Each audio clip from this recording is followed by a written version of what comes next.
صوت المكيف الشباك، يعني معانا مكيف شباك فيه صوت تخبيط، هنسمعه دلوقتي مع بعض وان شاء الله نحل المشكله بكل سهوله. طيب، وصوت الزنه للمكيف او الصوت العالي للمكيف انا شرحتها في فيديوهات قبل كده سابقه، هسيبها في صندوق الوصف وفي نهايه الشاشه. طيب، النهارده ان شاء الله معانا المكيف ده في مشكله. المشكله ان اول ما المكيف بيشتغل هنسمع الصوت مع بعض اهو.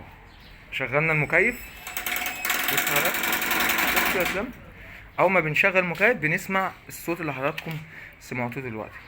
ده بيكون مشكلته ايه؟ مشكلته حضرتك في المروحه دي اهو، عمرها الافتراضي تمام. عمر المروحه دي الافتراضي فيها زي ريجه، يعني المروحه لو لفت هتلاقي فيها زي ريجه، فلما بتاخد السرعه بتاعتها طبعا.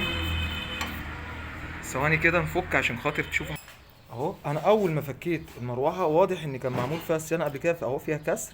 ده يا جماعه هي دي المشكله اللي عامله الصوت ده.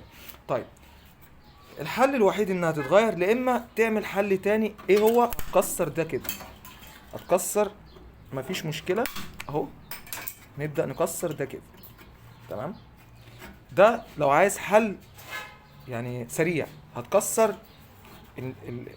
الطوق ده كده. الطوق ده انا عارف ان هو بيدي عزم، خلاص يبقى غير المروحه. يعني انت لو رافض تكسر ده بس عادي، يعني ما فيهاش مشكله لو كسرت الطوق ده كده، لان المكيف هو زي ما حضراتكم شايفين انا كسرت الطوق ده كده اهو تمام. ان شاء الله هيكون الصوت اتحل. شغل يا اسلام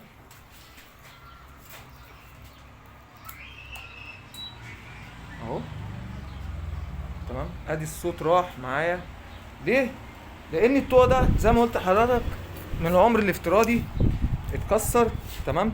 وبعد كده اللي حصل ان هو لما يشتغل والمروحه تاخد سرعتها هتلاقي ان الطوق ده بيخبط في جسم المكيف. طيب، ممكن حد يقول لي لا ما انت عشان شايل الغطا. فين الغطا يا اسلام؟